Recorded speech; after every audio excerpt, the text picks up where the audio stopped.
Papa, voici ta table. Regarde, j'ai même fait une petite pancarte spécialement pour toi.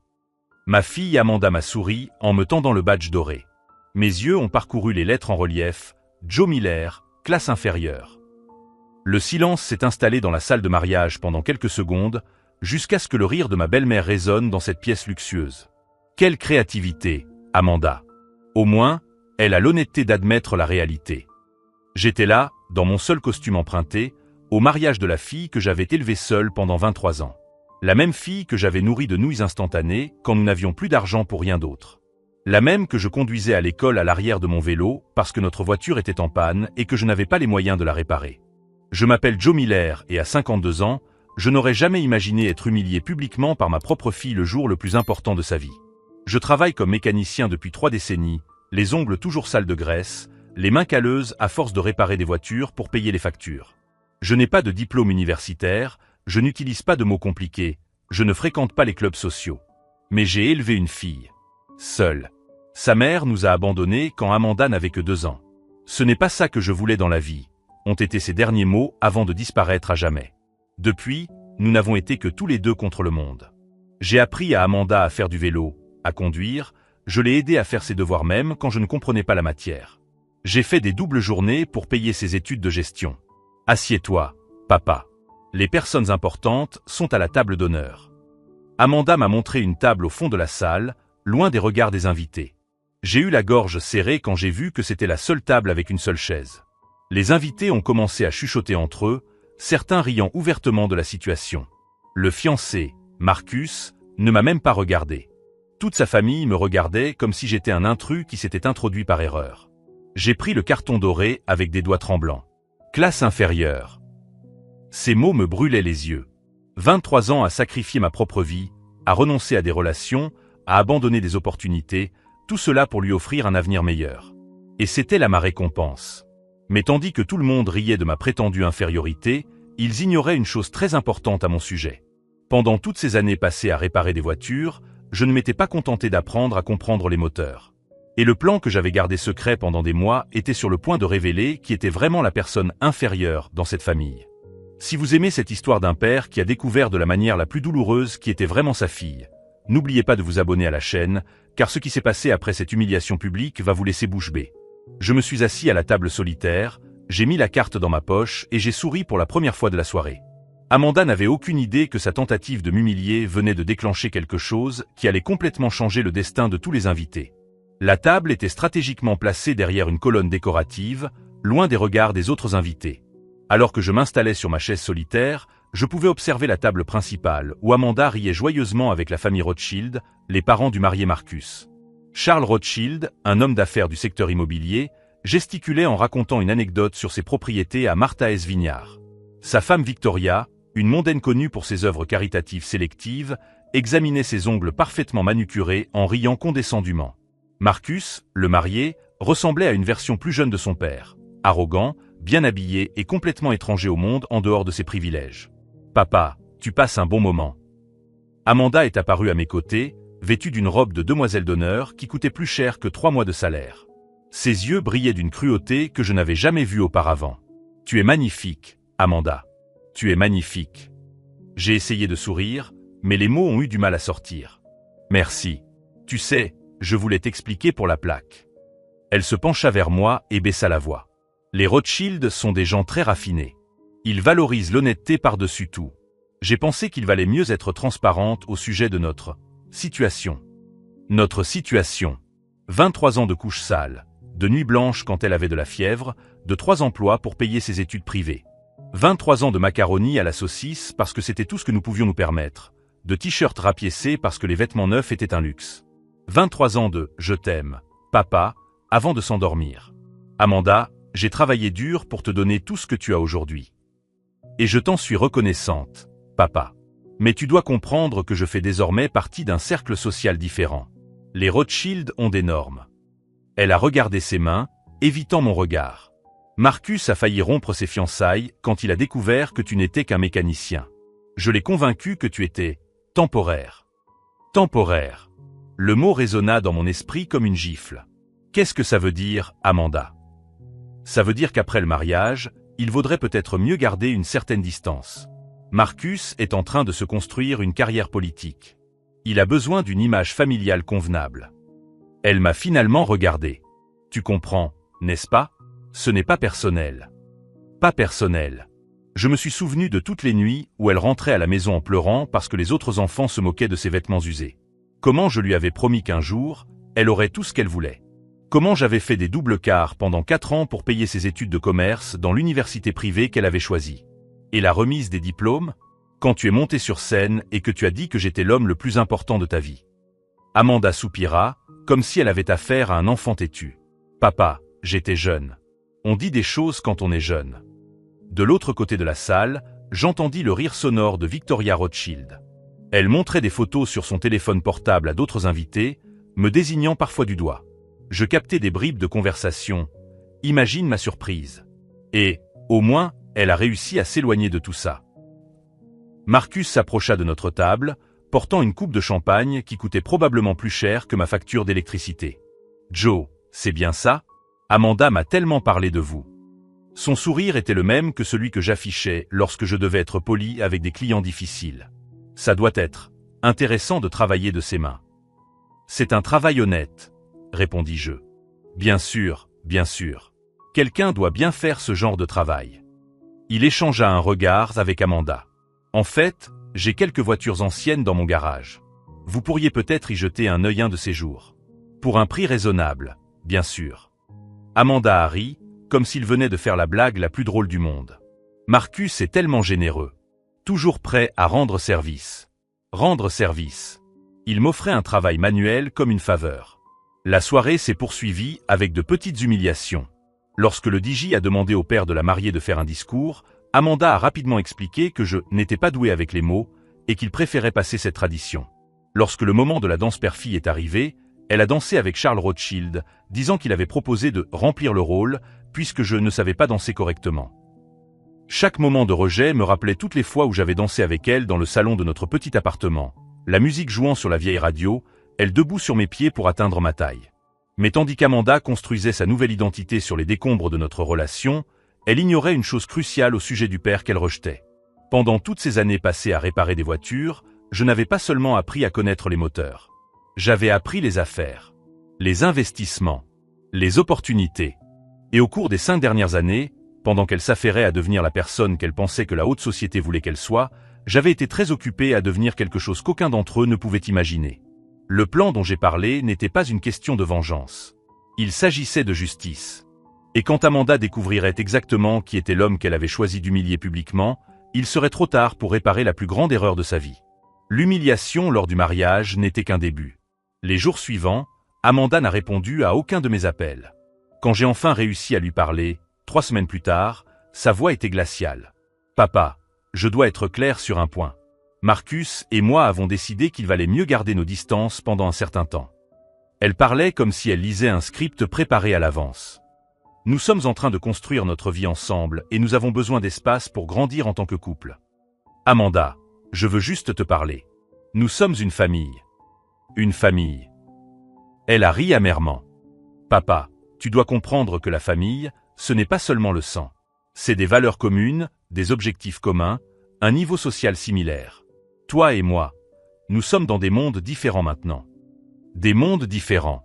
La petite fille à qui j'avais appris à lasser ses chaussures, que je portais dans mes bras quand elle faisait des cauchemars, qui pleurait sur mon épaule quand les autres garçons ne l'invitaient pas à danser au bal de l'école. Nous étions désormais de mondes différents. Et si j'ai besoin de toi? Si je tombe malade? Si quelque chose arrive? Papa, tu as 52 ans. Tu n'es pas vieux. Tu peux prendre soin de toi. Sa voix est devenue encore plus distante. De plus, Marcus a parlé à des avocats au sujet de questions juridiques. Apparemment, tu n'as jamais officiellement adopté mon nom de famille après le départ de maman. Techniquement, je suis toujours Amanda Miller, pas Amanda Miller-Silva. Je pense revenir simplement à Miller pour faciliter les choses. Miller. Le nom de famille de la femme qui nous avait abandonnés. Le nom de la famille qu'elle n'avait jamais connue, mais qui représentait désormais la respectabilité que je ne pourrais jamais lui offrir. Amanda, je t'en prie. Ne fais pas ça. C'est mieux ainsi, papa. Pour nous tous. La communication a été coupée et je suis resté plusieurs minutes à tenir le téléphone, écoutant seulement la tonalité. 23 ans d'histoire familiale effacés en une simple conversation de 10 minutes. 2 mois se sont écoulés sans aucun contact. J'ai essayé de lui envoyer des cadeaux d'anniversaire, mais elle les a renvoyés sans les ouvrir. Je lui ai envoyé des lettres, mais elles m'ont été renvoyées avec la mention « destinataire inconnu ». C'était comme si j'avais été complètement effacé de sa vie. C'est alors que j'ai découvert, par une collègue qui nettoyait des bureaux dans le quartier financier, que Marcus avait obtenu un poste de conseiller dans une importante société d'investissement. J'ai entendu dire que sa femme avait des relations. Son père était un homme d'affaires prospère, m'a confié Dolores pendant que nous prenions un café à l'atelier. Un homme d'affaires prospère. Ils utilisaient mon histoire, mon combat, mes sacrifices comme tremplin pour le succès de Marcus. Amanda avait réécrit notre histoire. Elle était désormais la fille d'un homme d'affaires décédé prématurément qui lui avait laissé suffisamment de ressources pour faire des études et se marier avantageusement. J'avais été transformé en un mythe commode.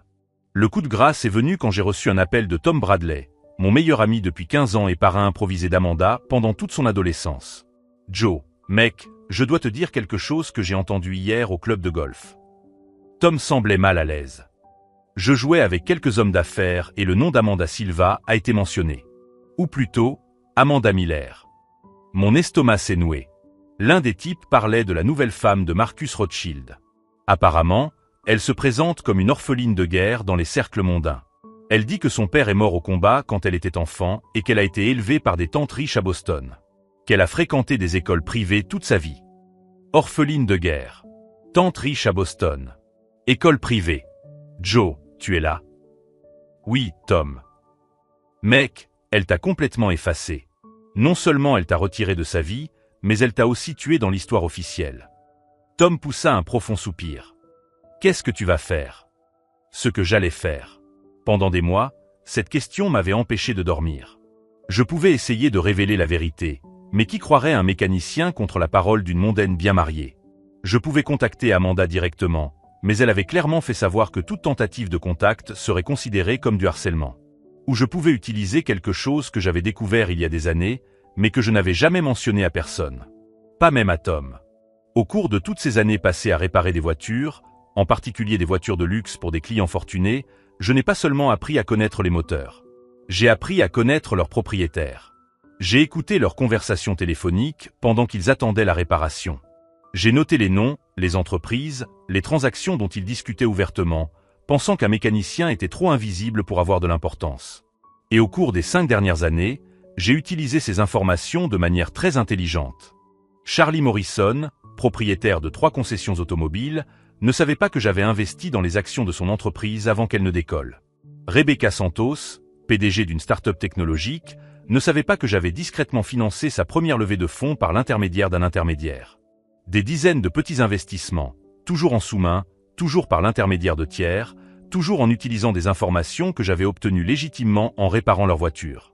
En 5 ans, j'ai transformé mes économies de mécanicien en un portefeuille d'investissement valant plus de 2 millions de dollars. Je n'ai jamais touché à cet argent, je n'ai jamais attiré l'attention, je n'ai jamais changé mon mode de vie. J'ai continué à vivre dans le même appartement, à conduire le même vieux pick-up, à porter les mêmes vêtements. Mais maintenant, assis dans le salon où Amanda a grandi, regardant les photos qu'elle avait abandonnées lorsqu'elle a déménagé, j'ai pris une décision. Marcus Rothschild et sa famille avaient bâti leur réputation sur leur influence et leurs relations dans le monde de l'investissement. Ils croyaient que l'argent et le statut social étaient tout ce qui comptait. Que les gens comme moi étaient jetables, interchangeables, oubliables. J'ai pris mon ordinateur portable, l'un des rares objets de valeur que j'avais acheté ces dernières années, et j'ai commencé à faire des recherches. Marcus travaillait pour Prestige Capital Investment. Sa belle-mère, Victoria Rothschild, siégeait au conseil d'administration de 3 organisations caritatives qui dépendaient des dons d'investisseurs fortunés. Charles Rothschild possédait 6 propriétés commerciales, toutes financées par des prêts commerciaux assortis de clauses spécifiques sur la performance financière. Et Amanda. Amanda avait été enregistrée comme bénéficiaire d'un fonds fiduciaire que Marcus avait créé peu après leur mariage, dépendant de son maintien à son poste chez Prestige Capital. Toute leur nouvelle vie dépendait d'un réseau de relations financières et professionnelles. Un réseau qui pouvait être influencé par quelqu'un disposant des ressources adéquates et d'une connaissance approfondie du fonctionnement du système. Je pris le téléphone et composai un numéro que j'avais enregistré 3 ans auparavant. Peterson et Associates. Bonjour. Je voudrais parler à Jonathan Peterson. Dites-lui que c'est Joe Silva, de Morrison Investment. » En attendant que Jonathan réponde, j'ai regardé par la fenêtre la rue où Amanda avait appris à faire du vélo, où nous jouions à chat le dimanche après-midi, où elle avait pleuré après avoir eu une mauvaise note en maths au lycée et où je l'avais réconfortée en lui disant qu'une note ne définissait pas qui elle était. « Joe, bon sang, ça fait longtemps. Comment puis-je vous aider ? » « Jonathan, j'ai besoin d'une faveur. J'ai des informations sur des opportunités d'investissement qui pourraient intéresser vos clients. Mais cette fois, je veux quelque chose en échange. » « Bien sûr, mon ami. De quoi avez-vous besoin ? » J'ai souri pour la première fois depuis des mois, mais ce n'était pas un sourire de joie. C'était le sourire de quelqu'un qui avait enfin décidé de ne plus être invisible. J'ai besoin que certains investisseurs très spécifiques réévaluent certaines décisions très spécifiques. Et j'ai besoin que cela se fasse de manière à paraître tout à fait naturelle. Lorsque j'ai raccroché 20 minutes plus tard, le plan était en marche. Amanda m'avait tué dans son histoire officielle, transformant mes sacrifices en un récit commode d'orphelins et de privilèges. Mais elle ne savait pas que l'homme mort qu'elle avait créé était sur le point de ressusciter d'une manière qui allait complètement changer la fin de l'histoire qu'elle pensait écrire. Jonathan Peterson avait une voix qui inspirait confiance, même au téléphone. Au cours de notre conversation de 20 minutes, je lui ai expliqué exactement ce dont j'avais besoin. Des informations spécifiques sur Prestige Capital Investment et ses principaux clients. « Joe, vous avez toujours eu l'œil pour repérer les opportunités. Que puis-je découvrir pour vous ? Marcus Rothschild travaille là-bas depuis 6 mois. Je veux savoir qui sont leurs clients les plus importants et comment l'entreprise évalue les performances. » Je fis une pause délibérée. Et je veux en savoir plus sur les vulnérabilités financières des Rothschild. 3 jours plus tard, Jonathan m'a envoyé un rapport complet par email crypté. Prestige Capital dépendait de 5 grands investisseurs pour 80% de ses revenus. Marcus avait été engagé spécifiquement pour acquérir de nouveaux clients grâce à cette relation sociale. Autrement dit la riche famille de sa femme.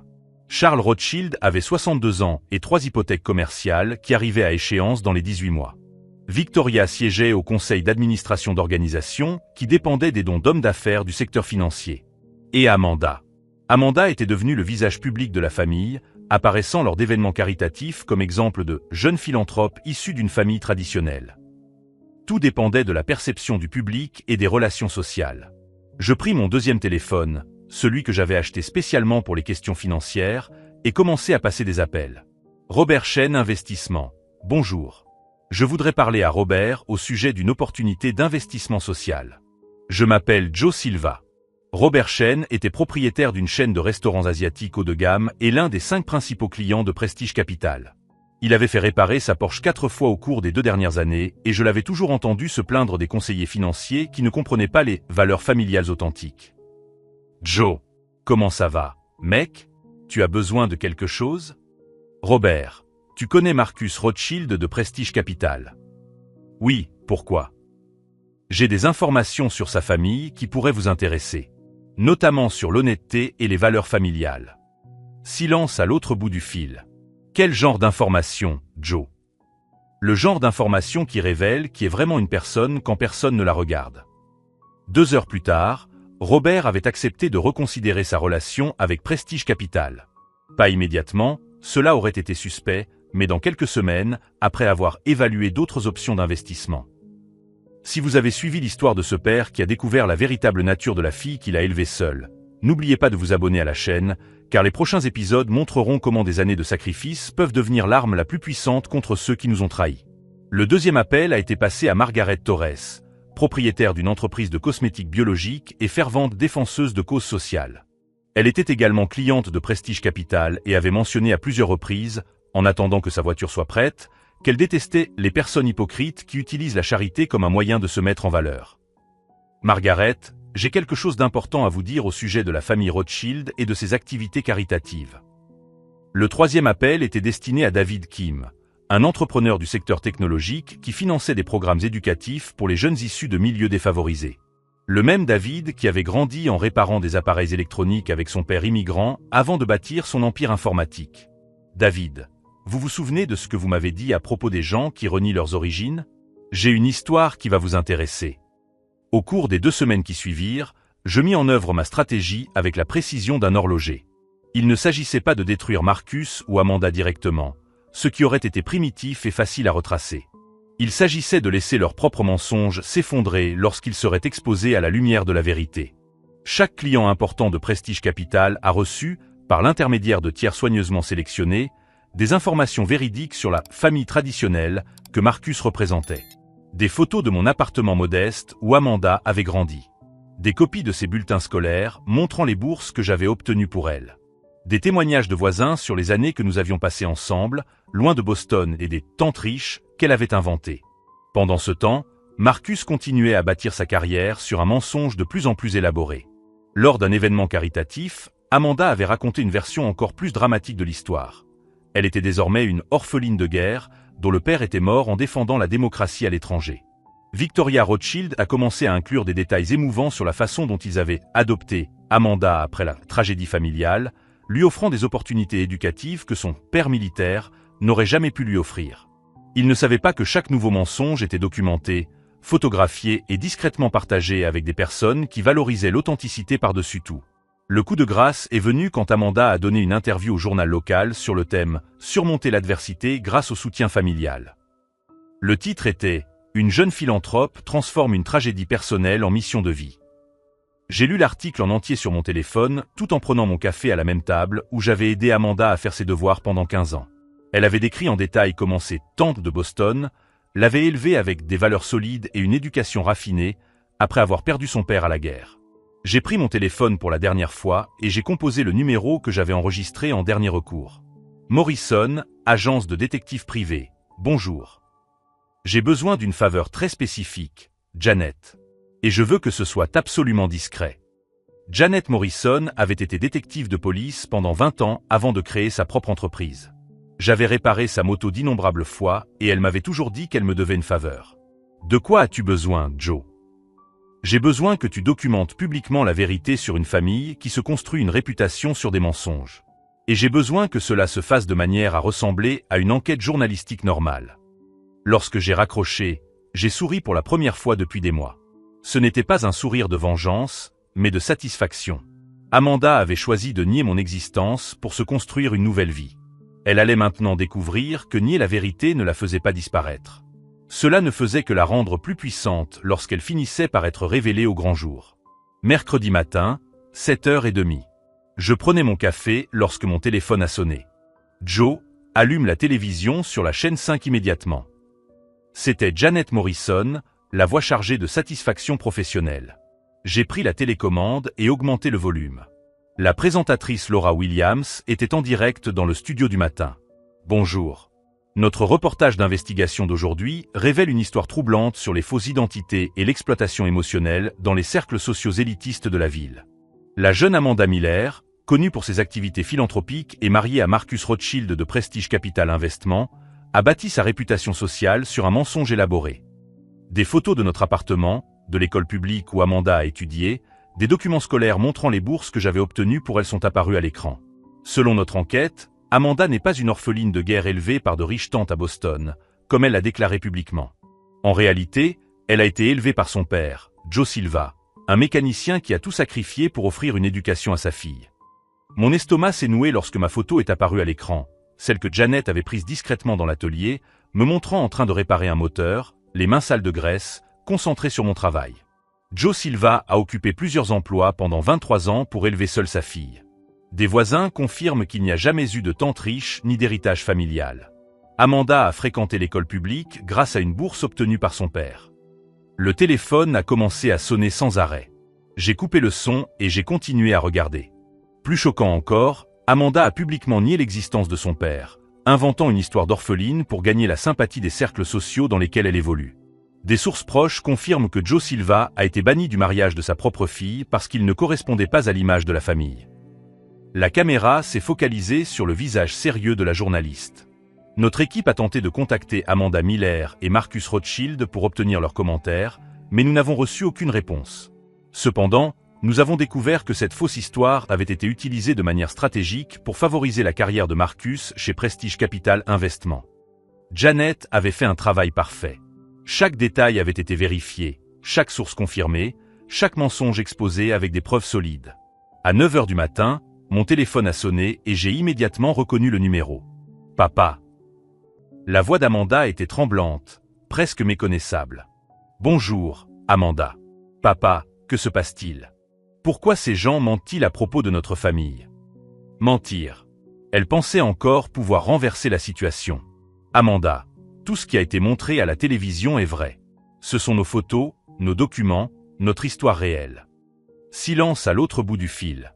C'est toi qui as fait ça. Tu as donné ces informations aux journalistes? Je n'ai rien donné, Amanda. La vérité a toujours existé.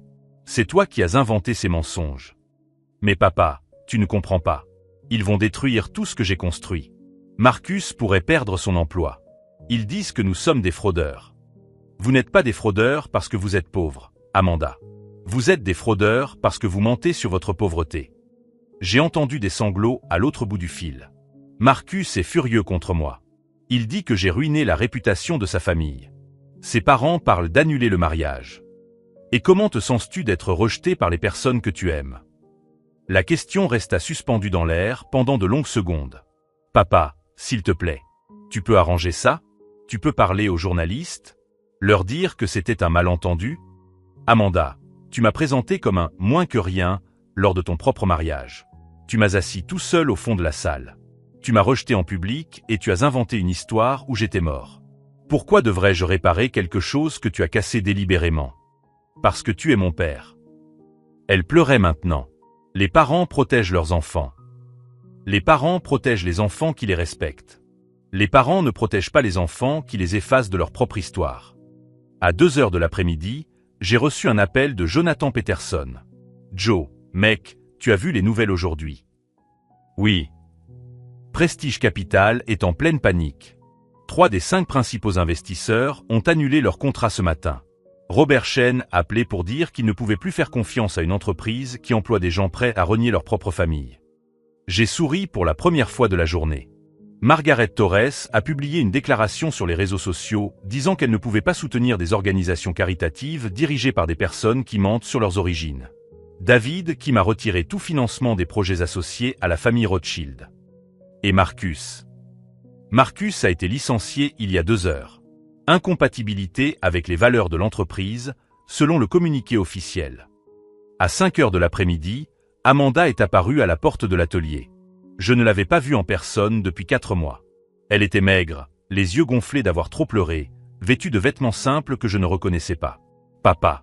Amanda. Marcus m'a mise à la porte. Il a dit qu'il ne pouvait plus être vu avec moi. Elle s'approcha avec hésitation. Ses parents ont annulé ma carte de crédit, fermé mon compte bancaire. Je n'ai plus rien. Et où comptes-tu aller? J'espérais que tu... Elle regarda autour d'elle dans l'atelier, comme si elle voyait cet endroit pour la première fois. Je peux rentrer à la maison? Chez elle.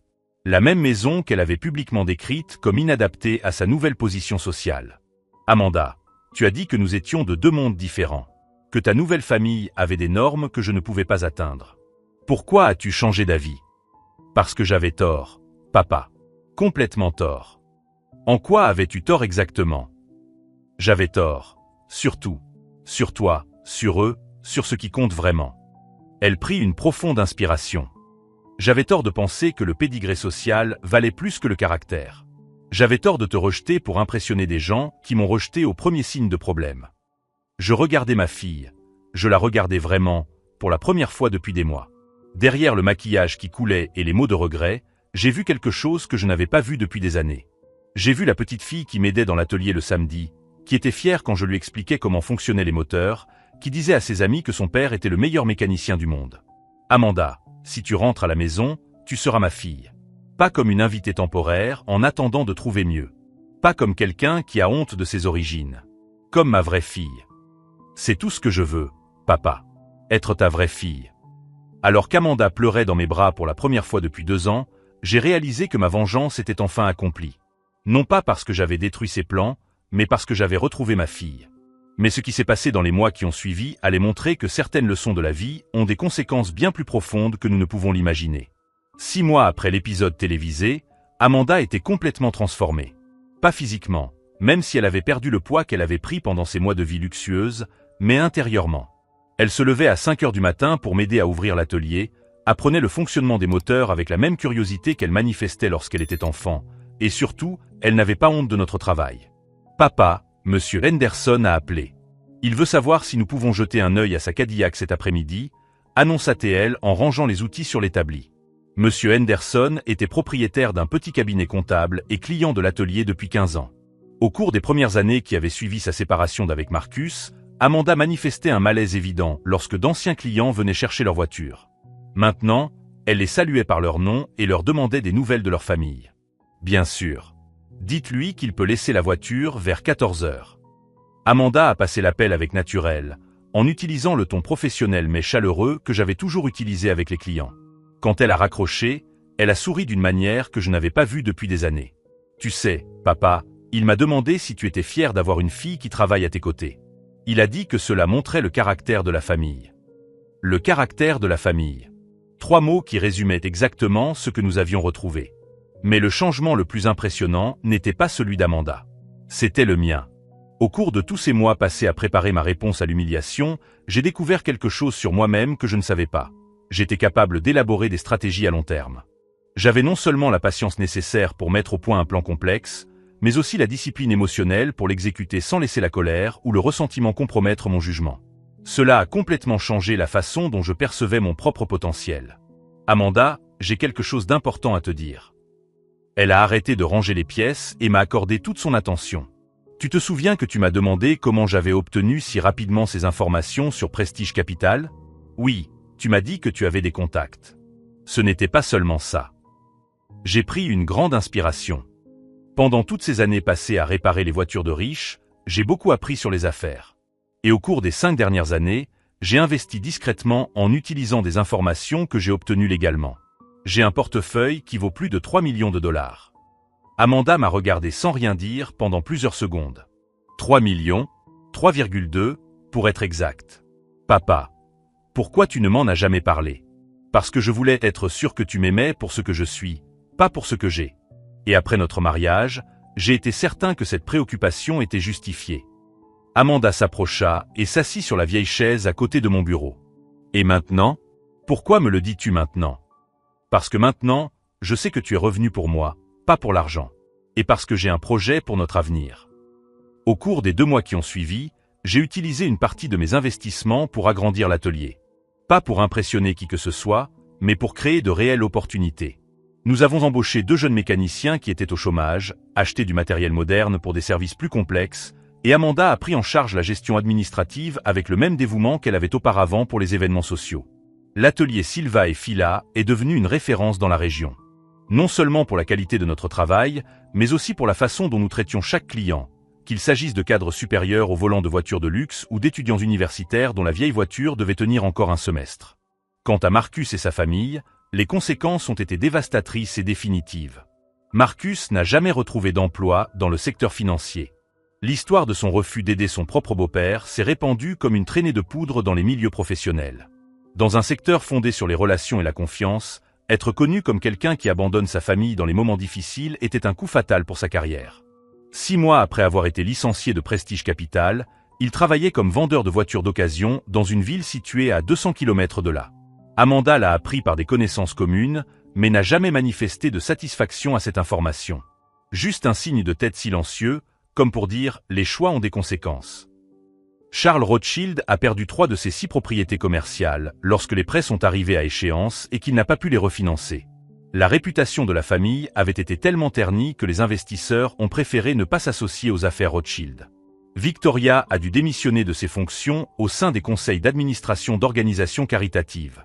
L'ironie d'une philanthrope, qui manquait publiquement de respect aux travailleurs honnêtes, n'a pas échappé aux autres membres des conseils d'administration. Mais la conséquence la plus intéressante a touché Emily, l'ancienne fiancée de Marcus. Elle s'est présentée au garage un mardi après-midi, au volant d'une Honda Civic qui avait plus de 200 000 km au compteur. « Monsieur Silva, je suis Emily, l'ex-femme de Marcus. Ma voiture fait un bruit bizarre. » Amanda était avec moi quand elle est arrivée. Il y a eu un moment de tension au début, mais Amanda a simplement dit « Papa, je vais chercher les clés du garage 3 » et s'est éloignée pour nous laisser seuls. « Emily, que puis-je faire pour vous? » « Monsieur Silva, je veux m'excuser. Pour le mariage, pour la façon dont je vous ai traité, pour tout. » Elle était visiblement nerveuse. « Je n'ai aucune excuse. J'ai été cruelle et pleine de préjugés. Merci de vous excuser, Émilie. Maintenant, voyons voir votre voiture. La Honda avait besoin de réparations importantes. L'embrayage, les freins et certaines pièces du moteur. Le devis s'élevait à près de $1,500. Monsieur Silva, je n'ai pas autant d'argent pour le moment. Je travaille comme enseignante remplaçante pendant que je termine mon master en éducation. Puis-je payer en plusieurs fois? Je regardais Émilie. Je la regardais vraiment. Elle portait des vêtements simples. Ses ongles n'étaient pas vernis. Elle portait un sac qui avait clairement connu des jours meilleurs. Mais ses yeux reflétaient quelque chose que je ne voyais pas quand elle était Madame Rothschild. Une humilité sincère. Émilie, je vais vous faire une proposition. Vous pouvez venir travailler ici le week-end pour aider à l'organisation et au service à la clientèle afin de payer les réparations. J'ai besoin d'un coup de main et vous apprendrez quelques trucs sur le monde du travail. Amanda est arrivée juste au moment où nous parlions. Émilie l'a regardée, puis m'a regardé. Vous feriez ça? Après tout ce qui s'est passé? Les gens méritent une seconde chance lorsqu'ils montrent qu'ils ont tiré les leçons de leurs erreurs. Ai-je répondu. Émilie a travaillé avec nous pendant 3 mois. À la fin, non seulement elle avait payé la réparation de sa voiture, mais elle était devenue une employée précieuse. Plus important encore, elle et Amanda ont développé une amitié improbable basée sur le respect mutuel et des expériences communes en matière de seconde chance. 1 an après l'épisode télévisé, j'ai reçu un appel inattendu. Monsieur Silva, c'est Marcus. Ma première réaction a été de raccrocher. Mais la curiosité l'a emporté. Que voulez-vous, Marcus? Je veux m'excuser. Auprès de vous et d'Amanda. J'avais tort sur toute la ligne. Marcus, vous avez 30 secondes pour dire ce que vous avez à dire. J'ai tout perdu à cause de mes choix. Mon emploi, ma famille, mon estime de moi. Et la seule personne qui m'a proposé son aide sans me juger était un collègue du concessionnaire qui me rappelait beaucoup vous. Travailleur, honnête, dévoué à sa famille. Sa voix était différente, moins arrogante. J'ai réalisé que j'avais passé toute ma vie à regarder de haut des gens comme vous, alors que j'aurais dû lever les yeux et apprendre. Et qu'est-ce que tu veux que je fasse de cette information? Rien.